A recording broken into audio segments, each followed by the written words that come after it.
Yasodanana Brajana Ranjana Yamunatiha Chari Yamunatiha Chari Jaya Radha Madhava Kunja Bihari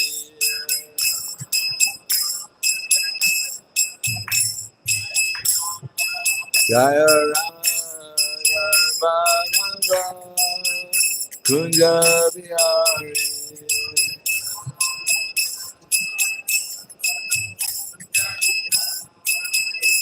Gopi Jana Vallabha Girivanagari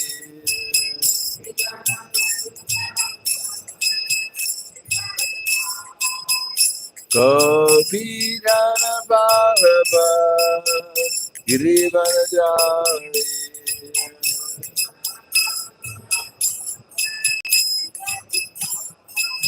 Yasodanana Braja Jana Yasodanana Braja Jana Yamunatiha Chari Yamunatiha Chari Jaya Radha Madhava Kunja Bihari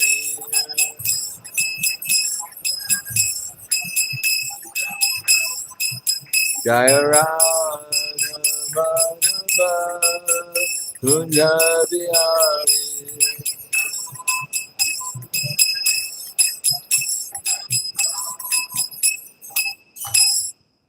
Jaya Vishapad Paramahamsa Brahmadaksharya Asadhara Satushi Shiman His Divine Grace Shalasi Bhaktivedanta Swaraj Srila Prabhupada Ki Jai Gaur Premanande and all glorious to the sound devotees, all glorious to Shri Guru and Shri Gauranga.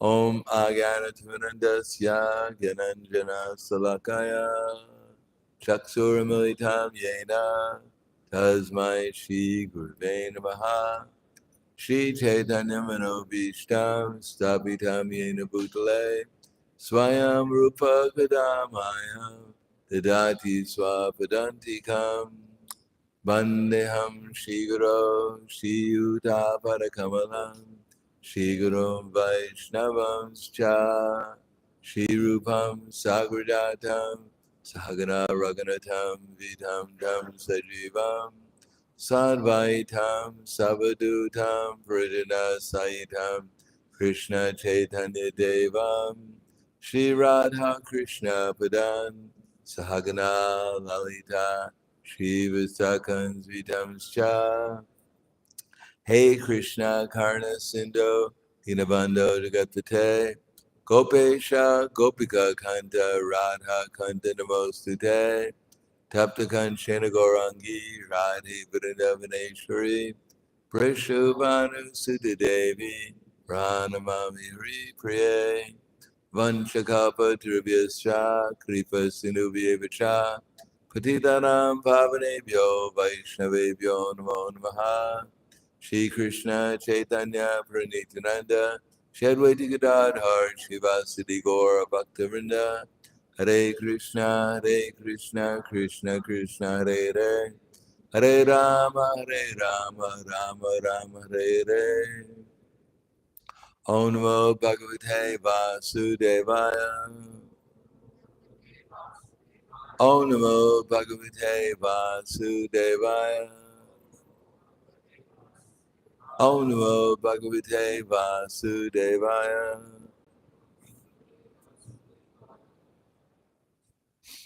Which is the verse number?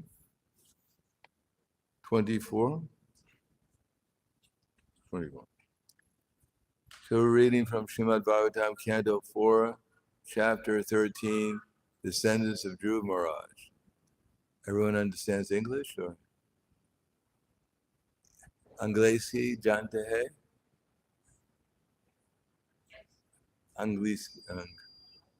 What is it? Angresi. Hindi jante hai?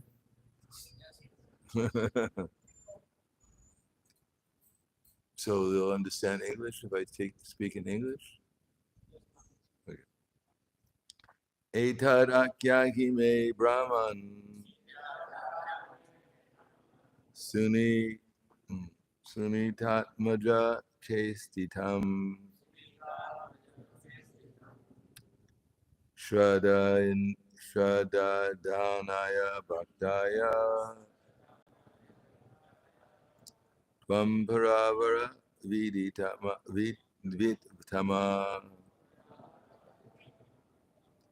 Etad Akyaki me Brahman Sunitatmaja Chetitam Shradadhanaya Bhaktaya Tvamparavara Viditamaha.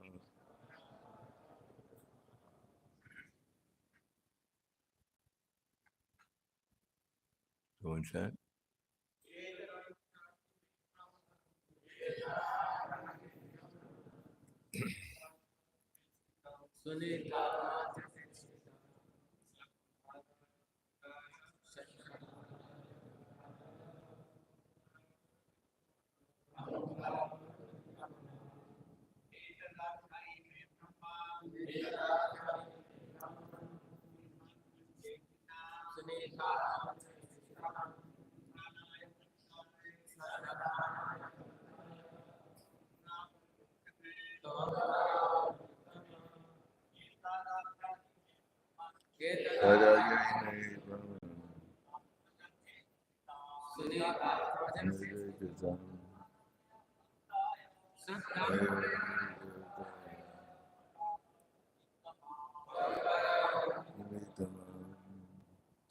Ladies.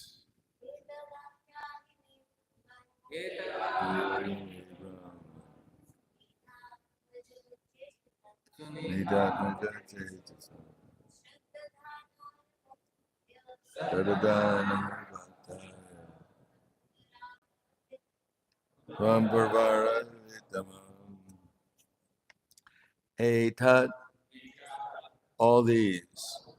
Akyaki, please describe. May, unto me. Brahman, a great Brahmana. Sunita Atmaja, of the son of Sunita Vena. Cheshtitam, activities. Shradadhanaya, faithful. Bhaktya, unto your devotee. Tvam, you. Para avara, with past and future. Vitama, well conversant. Translation and purport by His Divine Grace, A.C. Bhaktivedanta Swami Srila Prabhupada. Vidura requested Maitreya, my dear Brahmana, you are well conversant with all subjects, both past and future. Therefore, I wish to hear from you all the activities of King Vena. I am your faithful devotee, so please explain this. Please repeat. Vidura requested Maitreya,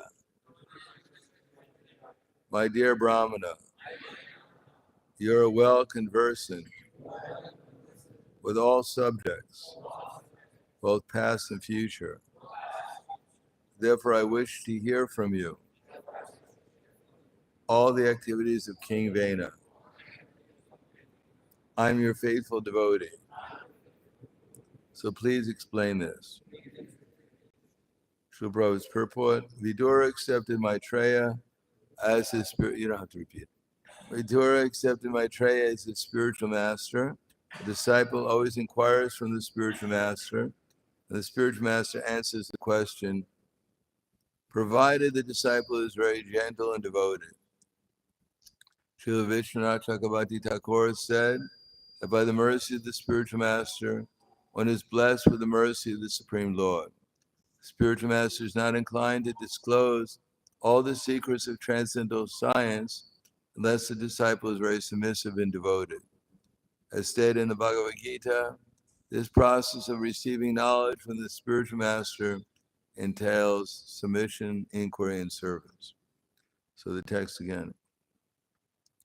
Etad akyaki me brahman sunitat maja cheshtatitam sharadhanaya bhaktaya tvam parabara vititama. Vidura requested Maitreya, my dear Brahmana, you are well conversant with all subjects, both past and future. Therefore, I wish to hear from you all the activities of King Vena. I am your faithful devotee, so please explain this.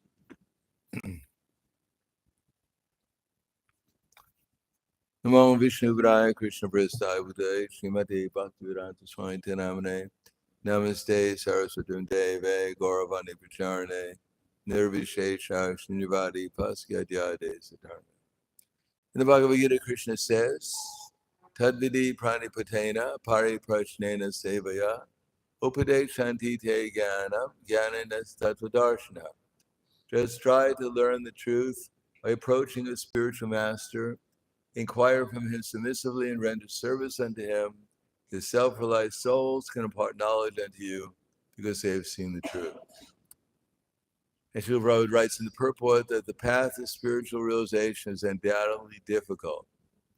Therefore, the Lord advises us to approach a bona fide spiritual master in the line of disciple succession from the Lord himself. No one can become self-realized by manufacturing his own process as the fashion of foolish pretenders. The Lord says, the actual path of religion is given by the Lord, as it says in the Srimad Bhagwatam, Dharmam tu sakshat bhagavat pranitam. Therefore, one should approach the spiritual master in a line of disciple succession from the Lord himself. Such a spiritual master should be accepted in full surrender, and one should serve the spiritual master like a menial servant without false prestige. Satisfaction of the self-realized spiritual master is the secret of advancement of spiritual life. Inquiries and submission constitute the proper combination for spiritual understanding. Unless there is submission and service, inquiries from the learned spiritual master will not be effective. One has to pass the test of the spiritual master. And when the spiritual master sees the genuine desire of the disciple, he will automatically bless the disciple with genuine spiritual understanding. In this verse, both blind folly and absurd inquiries are condemned. One should not only hear it submissively, but one should also get a clear understanding through submission, service, and inquiries. The bona fide spiritual master is by nature very kind to the disciple, and when the disciple is always submissive or is ready to render service, then the reciprocation of knowledge and inquiries becomes perfect. So, as it says here, gentle and submissive. Or as Prabhupada writes in the introduction to the Bhagavad Gita, that one lady had asked Srila Prabhupada to recommend an edition of the Bhagavad Gita in English. But Prabhupada said that out of the 700 editions of the Bhagavad Gita in English, both in America and in India, he could not recommend any of them because none of them touched on the spirit of the Bhagavad Gita. The spirit of the Bhagavad Gita is as follows, that if one wants to take a medicine, one should take the medicine according to the direction on the label of the medicine or according to the expert physician. One cannot take the medicine simply under the directions of a friend.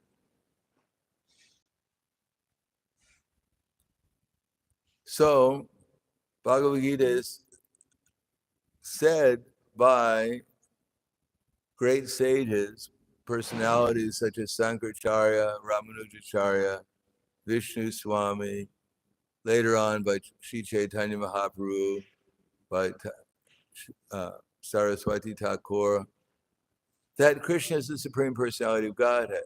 That's what the whole Bhagavad Gita is about, that Krishna is God.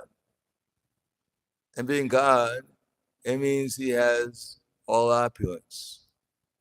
Aishvaryasya, samagrasya, viryasya, yashashastriya, jnana vairagyas, shanam, shanam, pinganaha.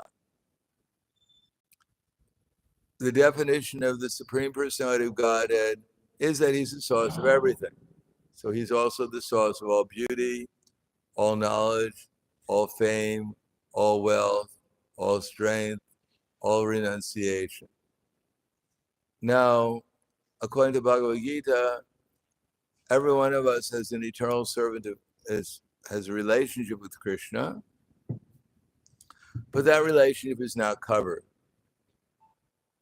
And therefore, our consciousness leads us to believe that we're part of the material nature, or at least our covered consciousness.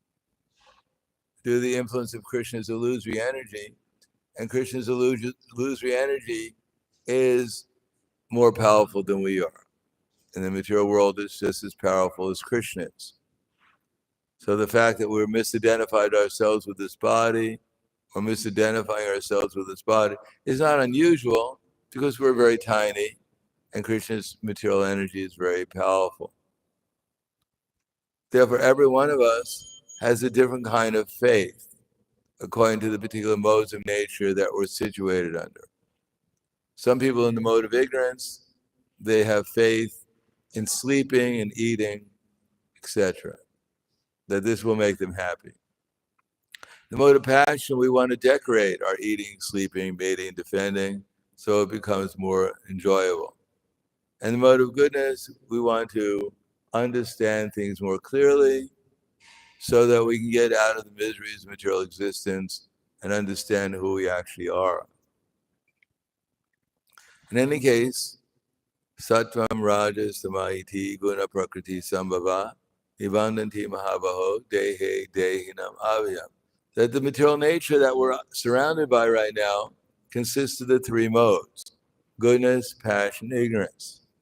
And when we've come in contact with this material nature, we become conditioned by it.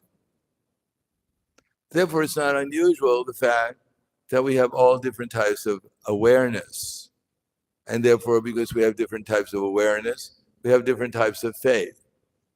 But now we're trying to develop faith in Krishna, in God. That's what the Bhagavad Gita is meant for, to help us develop not just blind following about the Krishna is God, but actual experience of Krishna. Krishna consciousness is not just a philosophy, it's a transcendental experience. And how to get that experience, that depends upon how faithful we are to begin with, how much we want that experience, and what direction we take in order to get that experience. Therefore, Bhagavad Gita is spoken in such a way is that we know what the goal is. The goal is to attain Krishna, and according to what level of experience we're presently on, what we have to do in order to gradually purify our consciousness so that we become more and more receptive to the experience of Krishna consciousness. And here it mentions two different qualities: gentleness and submissiveness. In the Bhagavad Gita, Krishna tells Arjuna that right now we can't hear directly from Krishna. Although Krishna is present with us as Paramatma, but presently we don't hear Paramatma so well. What we hear is our minds. And because we're listening to our mind, and therefore the message of Bhagwatam, the message of Bhagavad Gita, is not so clear, 100% clear, what Krishna is talking about. Therefore, Krishna says, Evam parampara praptam imam rajarshyo vidu sakaleni ha mahata yogo nashta parantapa. He says that In the beginning, he instructed Vivishvan, Vivishvan instructed Manu, Manu instructed Ikshvaku, and therefore this knowledge is coming into simple succession. Now all of us, to one degree or another, by the mercy of the disciple succession, we're able to remember and repeat the message of Krishna. And we may have different levels of realization and therefore different levels of ability to actually convey Krishna's message as it actually is. But we accept the acharyas and parampara as the standard, just like Srila Prabhupada, as the founder of our society, ISKCON, we accept him as the perfect representative of Krishna, conveying the message of Krishna as Krishna desired it to be conveyed. But in order to receive it as Krishna wants us to receive it, and according to Bhagavad Gita, Krishna says, Evayam maya tedya yogo prokta paratana bhaktosi me sakha cheti rahasyam hietad uttama. So this knowledge is rahasyam. It's specifically made secret because we've come to the material world to forget Krishna. And Krishna doesn't want to interfere with our free will and force us to understand the secrets of Bhagavad Gita. But if we want to understand Bhagavad Gita, then we have to have two qualities. Bhakto sime sakha cheti rahasyam itamam uttamam. Sevayam maya tejya yoko prakta paratana bhakto sime. So first is become devotee of Krishna, bhakta. Bhakto sime sakha cheti, sakha, and Krishna's friend. Or as Prabhupada writes here, gentle and submissive. I think that's the words he used here, gentle and submissive.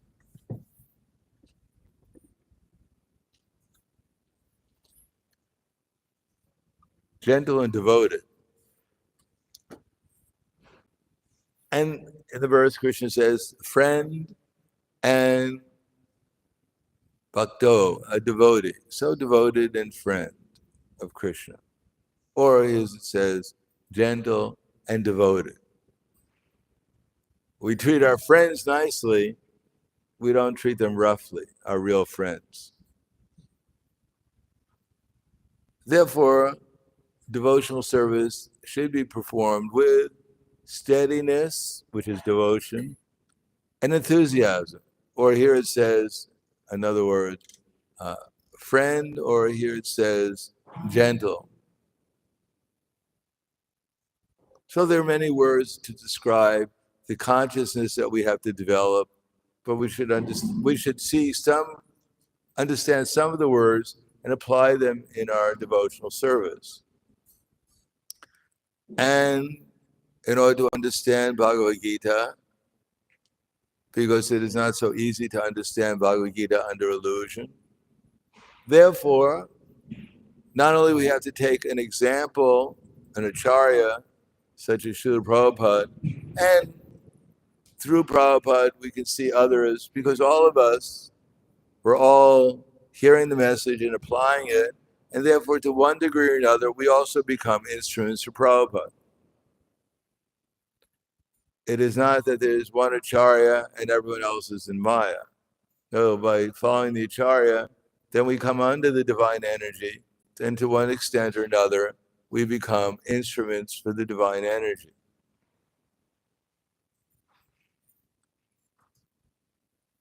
Tesham sadatam yuktanam bhajantam priti purvakam Didami buddhi yogam tam yena mam upayanti te. To those who are constantly devoted and worshiping me with love, then I give them the intelligence by which they can come to me. So here again we have devoted and friend, or bhakto sime sakha cheti rahasyam hietad uttama. Same thing. Constantly devoted and a favorable, enthusiastic attitude, then what happens is that Didami Buddhi Yogam Tam, Krishna will reveal to us what this means. He reveals it within our heart, and as it says in that verse that I read 434 in the Bhagavad Gita, that one has to pass the test of the spiritual master. And when he sees the genuine desire of the disciple, he automatically blesses the disciple with genuine spiritual understanding. In this verse, both blind following and absurd inquiries are condemned, that one should not only hear submissively, but one should get a clear understanding through submission, service, and inquiry. So submission has to be there, but we also have to be inquisitive. We have to have some desire, a little desire, to understand what is the truth, what is reality. Now, everyone wants to be eternal. No one wants to die. That's why whenever we see people crossing the street, generally they look both ways. Even the people who claim that they're not afraid of death, they don't walk across the street with their eyes closed. Because ultimately everyone is afraid of leaving this body. Otherwise, they're a fool. And of course, there are a lot of fools, but not that foolishness. Because we don't know where we're going next. Those with little intelligence can see that there are 8,400,000. There's so many species of life. There are trees, there are flies, there are so many different living entities. And they seem to be conscious like we are too. If we actually admit it, we accept it, we can see that they don't want to die either. They're actually looking for the same thing we're looking for. The ant may be looking for some sugar, and Krishna is giving him more intelligence to find it than we are given as Paramatma within the heart. But at the same time, we're looking for some rascal somewhere, or some glubdiment, or some sweet. So what's the difference between ourselves and the ant? The ant's more intelligent than we are, that's all, to find sugar. But we're very proud because we're so big. Therefore, we can eat a whole glubdiment and he gets intoxicated on a little piece. That's the only difference. Therefore, everyone should be afraid of death because we're eternal. Who wants to disappear if you're eternal? But of course, according to Bhagavad Gita, we are eternal, and we can understand it through Bhagavad Gita if we use our intelligence, our spiritual intelligence. Because Krishna says everyone's body is changing, so who can deny that? Anyone here can say that their body's not changing? They have exactly the same body they had in the womb of their mother. There's no difference whatsoever. No, the body's always changing. But we've gone through so many bodies, and yet we're still here. So we're eternal. Only due to the influence of illusion, we can perceive it clearly. But we can understand it because we have some intelligence, the human form of life. We have enough intelligence to perhaps accept it that we're not this body. Even Hiranyakashipu understood that, and he preached it to his relatives. A big demon like Hiranyakashipu, he understood that he's eternal. Otherwise, how could he live in his bones after his whole body had been eaten? He was eternal, but he didn't accept Paramatma. He didn't accept Krishna's directions. He didn't accept the goal of life to reach Krishna. Ite vidu swartakatim hi Vishnu darashaya ye bhagya arthamanina. No, he didn't accept a place exists that's eternal, full of bliss and knowledge. He thought this world is where you get bliss and knowledge. He wanted to get a body like that of Lord Brahma and live through 311 trillion, 40 billion years. He thought that was the goal of his existence. Because he was a fool, like everyone else here. We're all fools. Otherwise, why do we come to the material world? To do the impossible, to find a permanent place full of bliss. And why do we stay here, thinking that maybe there can be here a permanent place full of bliss? Because, as Prahlad Maharaj told Hiranyakashipu, Tatsada manye surya varya dehinam Sada Sumudvigna Diyamashat Grahat Hidvatma Patam Griham Andakupam Vanam Gato Yadari Ashriyetya. Prahlad Maharaj, when he's asked by his father, what was the best thing that you've learned in school? So Prahlad Maharaj said, my dear father, the best thing I've learned in school is that you're a number one fool. You're the best of all the fools, of course. You're Asura Varya. And why? Sada Sumid Vigna Dhyama Sakrahat. Because your intelligence is so unclear that you're always full of anxiety.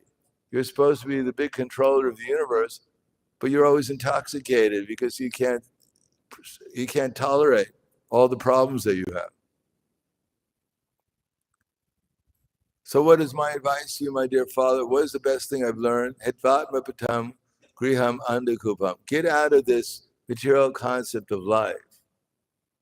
Griha, the first griha that we all live in, is the material body. And the concept, let me make my body stout and strong, and then I'll be happy. And then in order to protect my body, then I get a wife and children or a husband, whatever. That will protect me. Deha patya kala thradishu atma sanesha satsupi tesham pramato nidanam pashanapi napashiti. The whole struggle to eat, sleep, mate, and defend, have a good time in the material world. In order to do that, we make our bodies strong and healthy, then surround ourselves with our wife and children and home and our dog, of course. They'll be our soldiers, protect us from the Yamadutas and everyone else. When the Yamadutas come to take me away, my wife will hit them with a club. My children will jump on them, my dog will bite them, and I'll be protected. Life will be good. No, our grandfather was taken away, our father was taken away, our mother was taken away, and we'll also be taken away. Pashana pina pashana. But they don't see because they're blind. Therefore, Bhagavad Gita gives us vision to see things properly, to see Brahman, and then to understand Paramatma. How there's a guide within our heart who's telling us how to go towards the spiritual world, or could tell us how to go to any world we want to, we become attached to, or we conceive of. Therefore, we come to the devotees, we're expected to understand how to take shelter of Paramatma, to understand our eternality, and to understand our eternal relation with Krishna. We may not know Krishna, but Bhagavad Gita shows us how Krishna has perfect knowledge. We may not see his beauty or his fame or his wealth or his renunciation or his strength, but we can experience his knowledge through hearing Bhagavad Gita. And if we follow the path given by Krishna in Bhagavad Gita, he says he's going to help us as Paramatma from within, and Shiksha Guru Ke Ta Krishna Sarup Andaryami Bhakti Shesta Eduri Rup. One should know the Shiksha Guru as a representative of Krishna. Both Antaryami, the super soul within the heart, and the best of the devotees, they're representatives of Krishna. Shiksha Guru Ta Krishnara Swarup Antaryami Bhakti Shesta Eduri Rup. These are two manifestations of Krishna. Krishna's devotees from outside, and Krishna as Paramatma within the heart. But Bhakti Shesta, our standard is the best of devotees. As we accept Krishna theoretically as the Supreme Personality of Godhead, and as we follow his instructions, and as Krishna enlightens us from within, then we also understand that this is because of our accepting the best of the devotees as our standard to understand Krishna. Srila Prabhupada, who's actually in love with Krishna, and therefore out of love spread Krishna consciousness all over the world, and translated these books in different languages and gave us an explanation so we can also understand Brahman, Paramatma, and ultimately develop our eternal relation with Krishna. We may not understand it all clearly. We may not fully accept or understand Srila Prabhupada, but if we are drowning in the ocean and someone throws us a rope and we feel ourselves being pulled out of the ocean, then we understand there must be a person behind the hole saving us.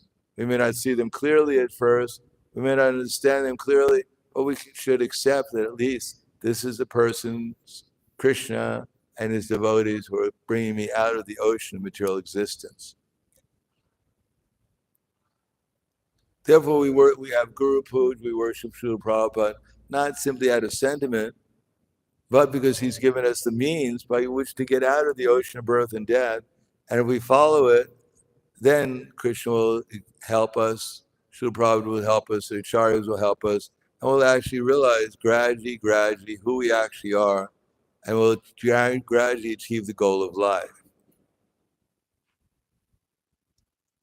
So Prabhupada, he didn't give us anything strange, anything esoteric. He asked us every day to chant Hare Krishna, both on beads and Mangalarti. Same thing our acharyas gave us. The powerful process is the devotional service. Chant Hare Krishna every day in a regulated way. Hear Srimad Bhagwatam, Bhagavad Gita. Worship the deities. Serve the devotees. And try to make the atmosphere spiritual by accepting Krishna within our heart and bringing him wherever we go. Bringing his instructions, his service, his example. Wherever we go, that will make the atmosphere spiritual. We don't have to save everyone. We have to save ourselves and then see how to become an instrument for Krishna, and he can tell us how to save others. We have no power to understand anything except the Krishna, whatever Krishna gives us. But if we want to help others, then Krishna will certainly give us that intelligence, how to express Krishna consciousness in such a way that others will understand too. And the more we do that, then the more we'll understand too. It's not that we're only going to preach to others, but we should also listen to the preaching too, so we can understand it. And then gradually we can get out of the ocean of material existence. Mamupetya punarjanma dukhaliyama shasvatam napnuvanti mahatma samsadim paramangata. The great souls who are yogis in devotion, mamupetya punarjanma, never take birth again. Mamupetya punarjanma dukhaliyam ashasvatam. This is a world of misery. This is not the place to try to get a permanent settlement, as Prabhupada would say, to become happy here. It's not possible. Why spend eternity trying to do which is impossible? Better invest our time in something that's actually going to work. It's going to be beneficial for ourselves and others. Mamupetya punarjanma dukhaliyam ashasvatam. So we think it's possible that we can get some permanent position here, and that's going to be happy, not free, not miserable. Mamupetya punarjanma dukhaliyam ashasvatam. Napnuvanti mahatmana. But the persons who have some intelligence or under the spiritual energy, samsiddhim paramam gata, they know what the highest destination is, and they try to obtain it. They utilize their energy for that purpose. Otherwise, Abrahma bhuvana loka pana avartanojana mamupetya punarjana mamupetya tukonteya punarjanma navidyate. From the highest planet, Brahma is in anxiety. He's 50 years old now. Half his life is gone. He only has 150 trillion, 15 billion years left to live. And he's in anxiety that he's going to die soon. And we don't care because we're going to be here for such a long time. We can do whatever we want because we're going to live here forever. That's not the way the material world works. So we should try to put things in proper perspective and understand that whether I go to Brahma Loka or down to Patala Loka, it's the same problems are going to be there. Old age, disease, and death, and taking birth in some species of life. And if we think we can become happy here, we're wrong. there is a kind of happiness here. Otherwise, why would anyone stay around here? But it's not very much. When Srila Prabhupada was coming back from his doctor's appointment in Los Angeles, then he passed by a movie theater, and the title of the movie theater was, "Is There Sex After Death?" And so when Prabhupada came back, he gave his lecture to the devotees in the Los Angeles temple, and practically everyone was going out preaching. So Prabhupada told them, on the way back from the doctor's appointment, I passed by a movie theater, and I saw the title of the movie was, "Is There Sex After Death?" So Prabhupada said, when you go out and preach today, you should tell people they shouldn't worry, that there is sex after death and 8,400,000 species of life. So if they understand that, they won't be afraid of dying. But that's not the ultimate goal of life. It's chanchala hi manak Krishna. It is simply chanchala. It is flickering. We want real happiness, which is tipo divyam putraka shudyat tasma brahma sokyam tunam dyam, which goes on and always increases. Real love, real appreciation, real something valuable, something appreciable that's going to help not only ourselves, but help everyone, and ultimately make the Supreme happy too. So I'll stop there. Thank you very much. Any questions or comments?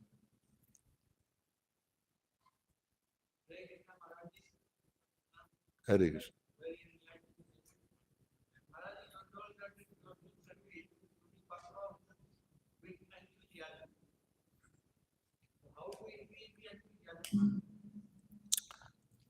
Well, the more we follow the instructions, the more Krishna is pleased.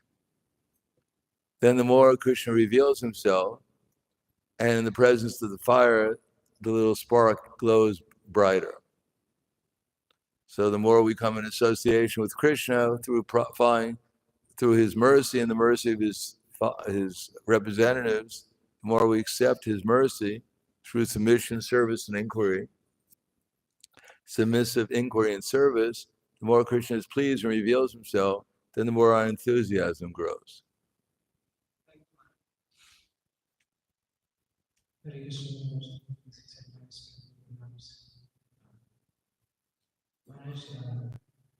mentioned in your talk that we should try to work for the satisfaction of our spiritual master. And that is the secret of success in spiritual life. Now, for many devotees, practically Maharaj, we don't have access to our spiritual master directly.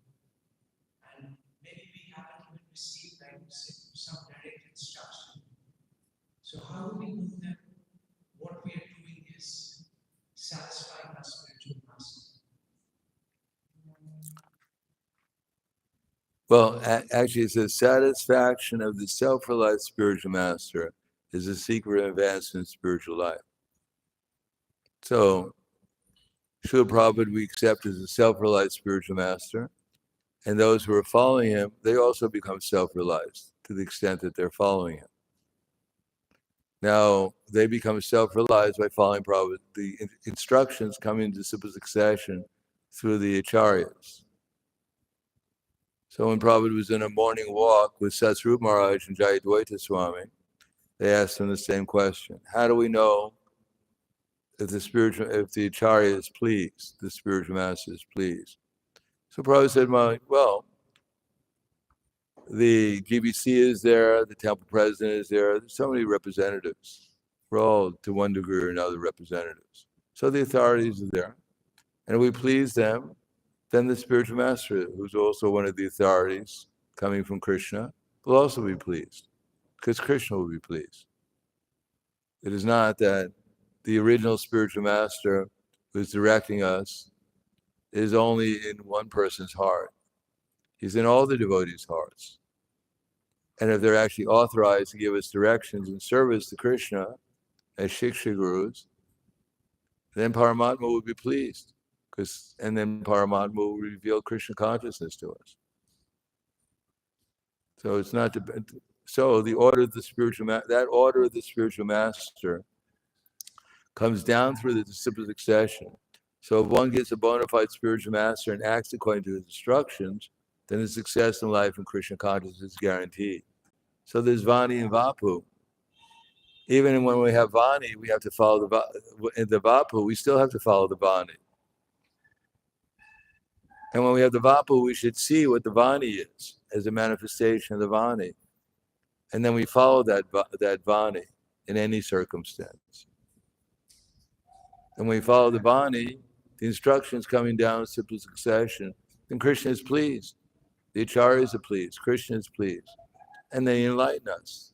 They bring us to Krishna consciousness. So it's not a simply physical approximation.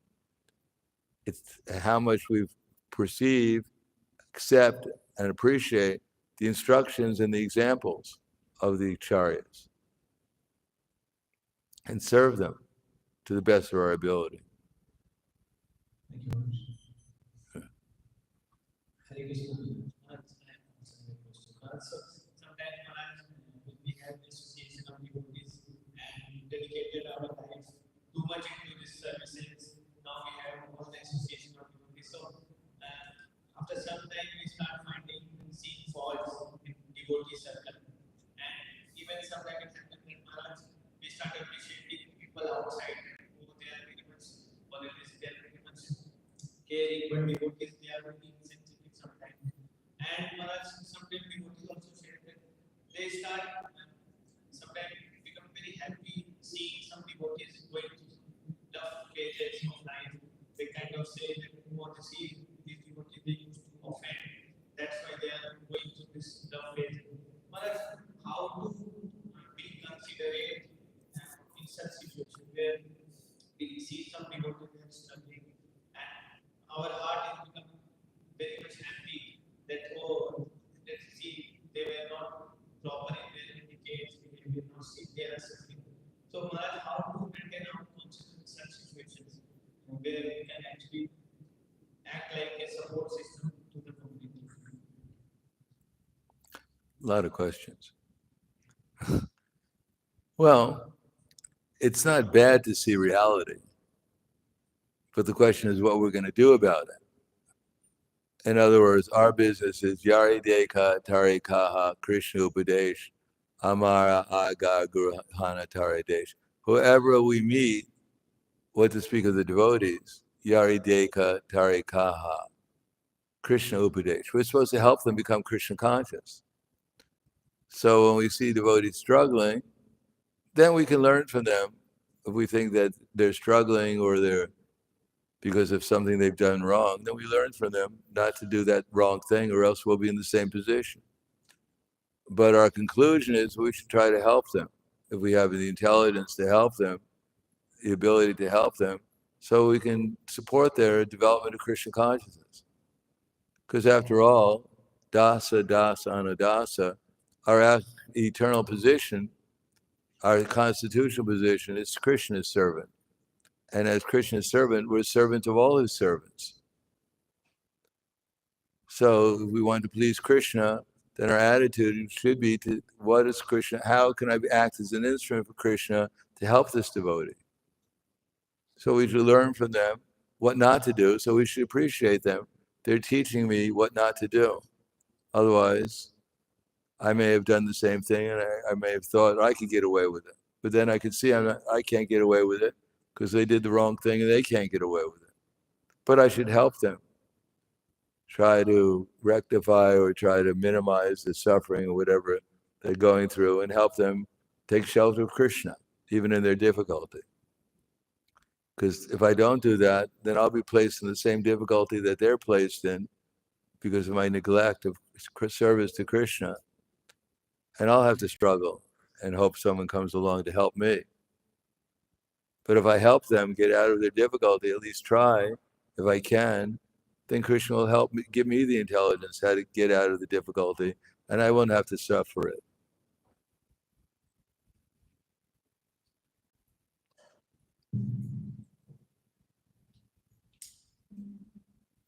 Hare Krishna.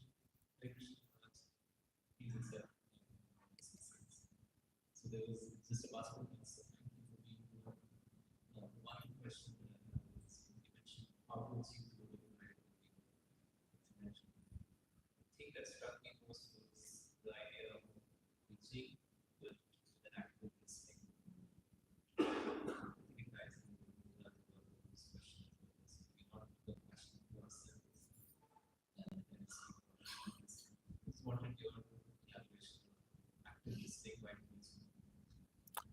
Well, if we were in the spiritual world or in pure spiritual consciousness, then we'd know it.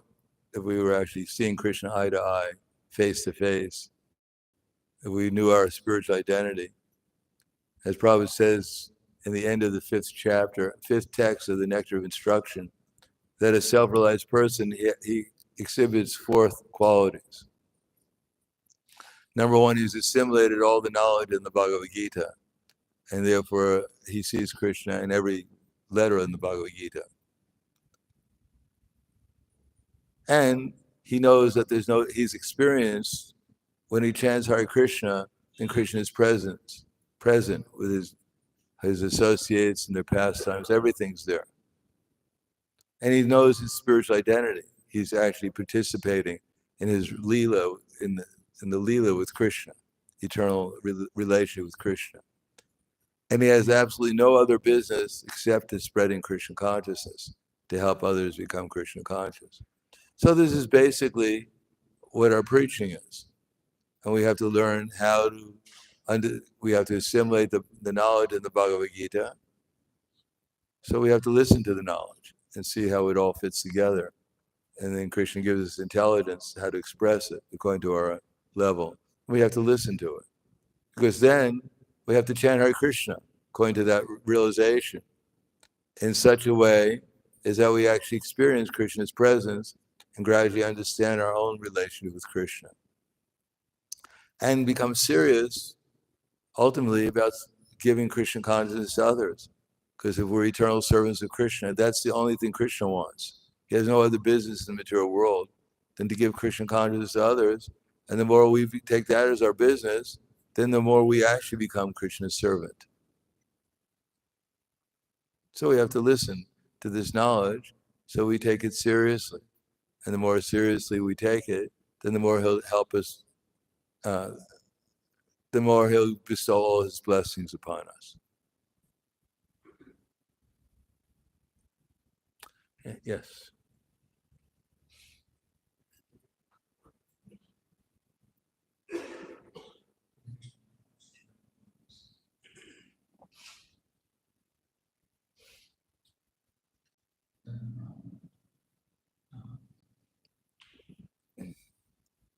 Sometimes I have experiences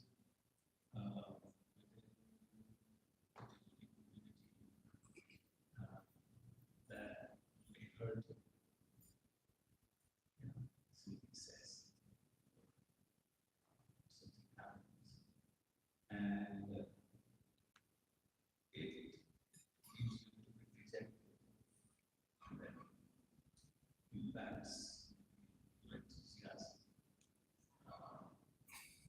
to mingle with the community to which always with certain devotees.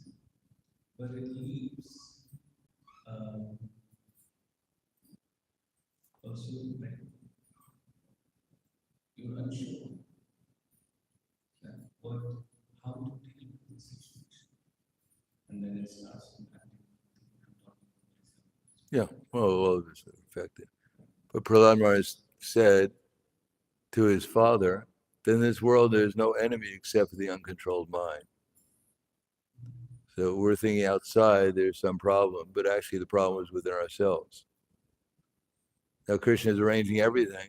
So when we start criticizing outside, we're actually criticizing the arrangements Krishna made to help us become Krishna conscious.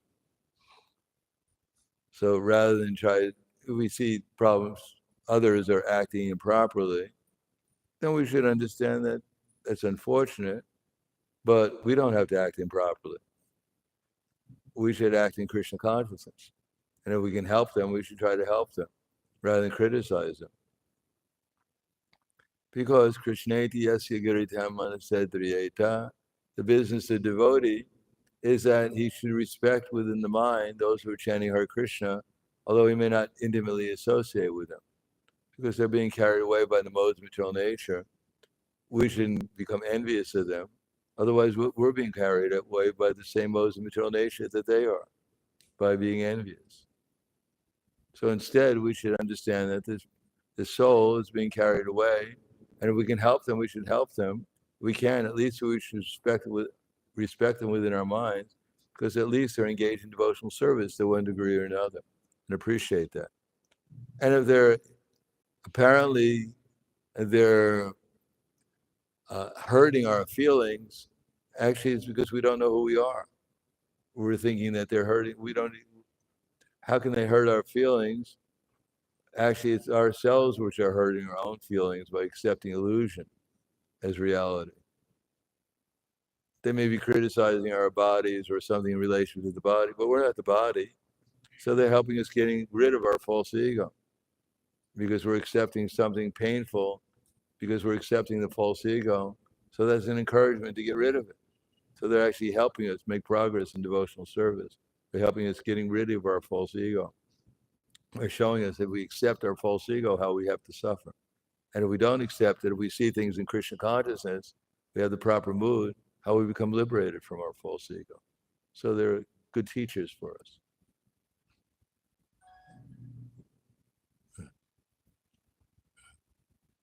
One more question. As we are seeing, because so much of technology, we have access to all the lectures, and we can just open our any YouTube channel, social media, we can just get so much of association.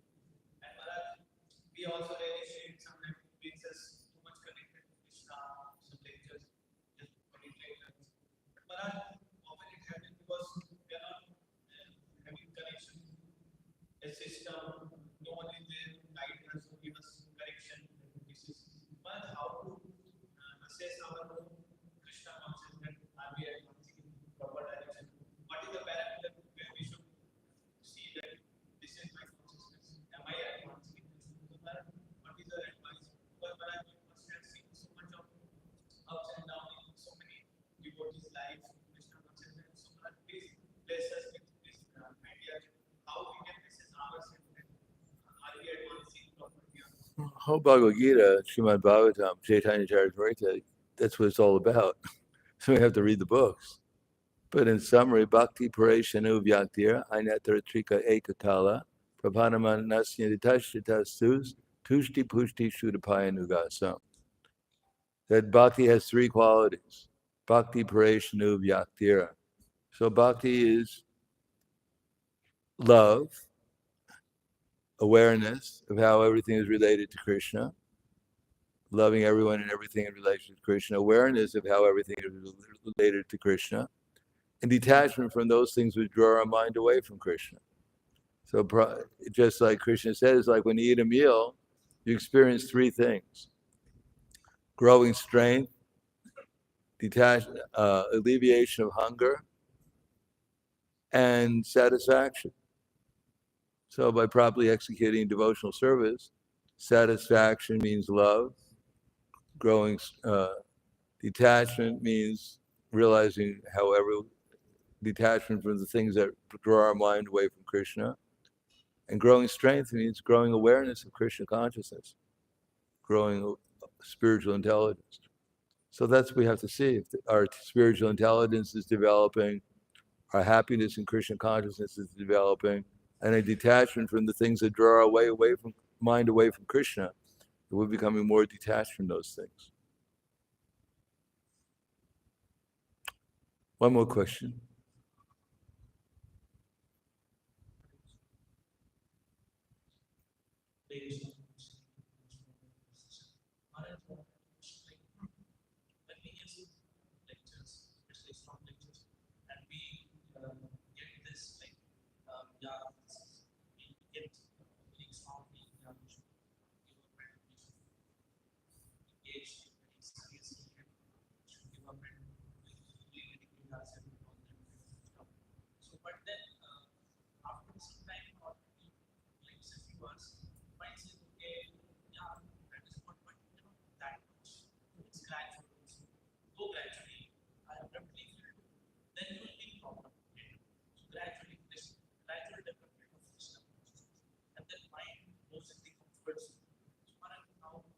Well, that's called illusion. Yes, devotional service is gradual, but it shouldn't take forever.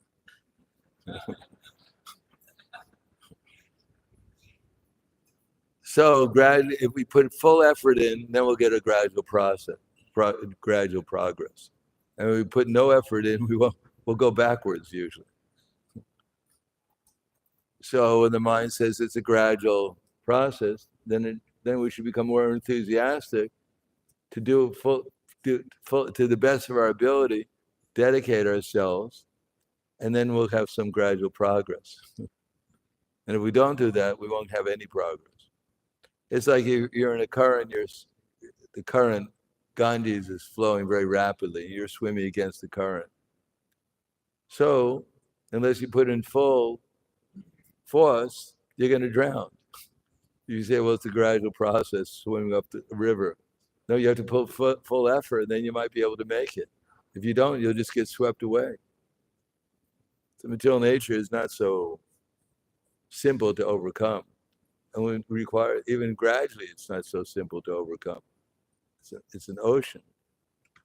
So we have to put in full effort, and then gradually we'll understand. Krishna will reveal things to us, and things will become more simple.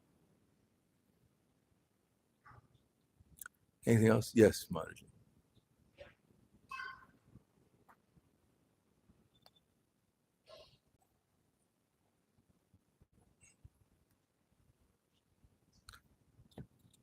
Speaking to the microphone.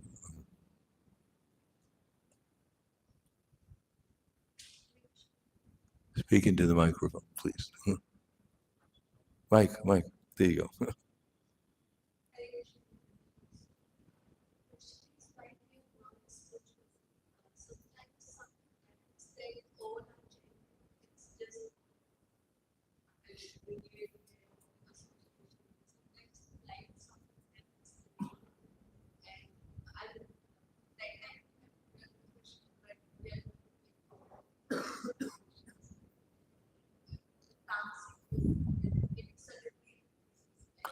Please speak close to the microphone. The microphone won't hurt if you get. Yeah. Please put the microphone near you.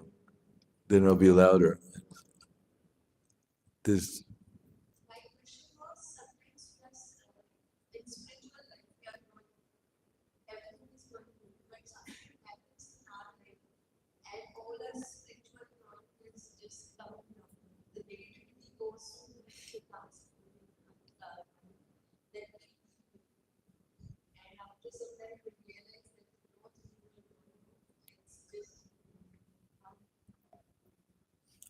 Well, we should understand, as it says, one should be able to pass the test of the spiritual master. And when the spiritual master sees the genuine desire of the disciple, he automatically blesses the disciple with genuine spiritual understanding. So this idea that spiritual life is supposed to be smooth and sailing, and we'll never go back to Godhead that way. Unless there's tests, then we don't put any effort in. And if there's no effort, there's no advancement. Just like Queen Kunti, she says about all the problems she had and her family had. Yushan Mahagne Purushara Darshanam Asabya Vanavikrishata. That Bhima was fed poison. When's the last time any of us were fed poison? Then we put into a house and it was set on fire. Have you ever been in a house and someone set it on fire? It would be a problem, wouldn't it? Then they went out to the forest and someone tried to eat them. One problem after another. And then she prayed, Vipadak Shanti Takshasrat Tatra Tatra Jagat Guru Bhavatad Darshanam Nasyat Apuna Bhavadarshana. She was praying to see these problems again and again. Because she had become accustomed when these problems came up, she took shelter of Krishna. And then by taking shelter of Krishna, she understood she wouldn't see repeated birth and death again. And therefore she was interested that problems would come so she could take shelter of Krishna. But we're much more fortunate that Queen Kunti, she had to pray for problems. But we don't have to pray for problems in Kali Yuga. They just come one after another.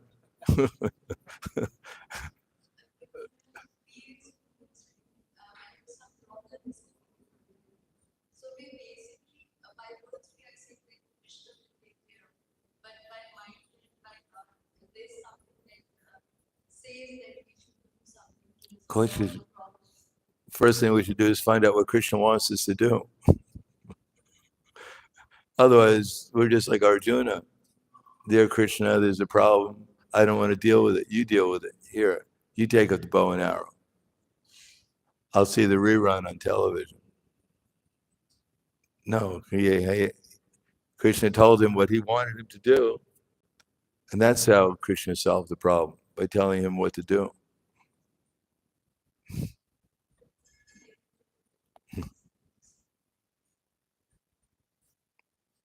There's one lady back there.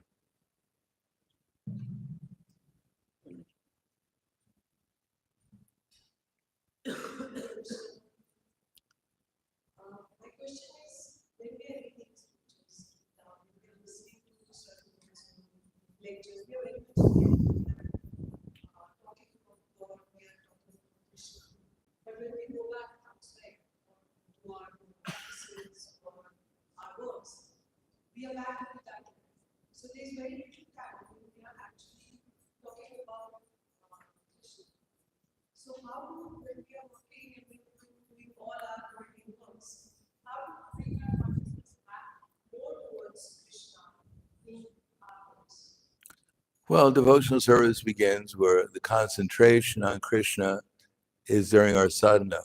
So we have to have a good sadhana. Get up early enough so we can have a program where we worship the deities and hear Srimad Bhagwatam and chant Hare Krishna. Try to serve devotees. Even if we have a husband, we chant together. The family chants together, hears together. And we should try to put Krishna in our heart and follow Krishna's instructions in such a way as we naturally remember him and therefore make our atmosphere spiritual. So we have that in sadhana bhakti. And from that influence will gradually grow until it affects the other areas of our life. So that may take some time. But if we want to make quicker progress, then the brahmacharis, they have their program in the morning, then they go out and preach. The householders, they have their program in the morning. They go out and they do their work, and they give some percentage of it to spread Krishna consciousness, and some percentage of it to maintain their family in Krishna consciousness. And then that influence in their lives of Krishna consciousness will develop in those areas too. Thank you very much. Grandhara Srimad Bhagwatam ki jai. Srila Prabhupada ki jai. Gaur Premanande. So we are extremely grateful to Maharaj for giving this association. So we request on behalf of small Gurnam committee that Maharaj will please keep on blessing us. At least will come once in a year, Maharaj, and stay at the temple for 2-3 days and give us some nourishment. Otherwise, we don't have any hope in advancing Krishna Mandir. Just by seeing you and hearing you, we were able to understand that the kind of appreciation you have for the Prabhupada is divine. And we really felt very much blessed, Maharaj, that you came here and gave us your divine association. So, with the bottom of our heart, we would like to express our gratitude to Maharaj by loudly chanting Hare Krishna Mantra.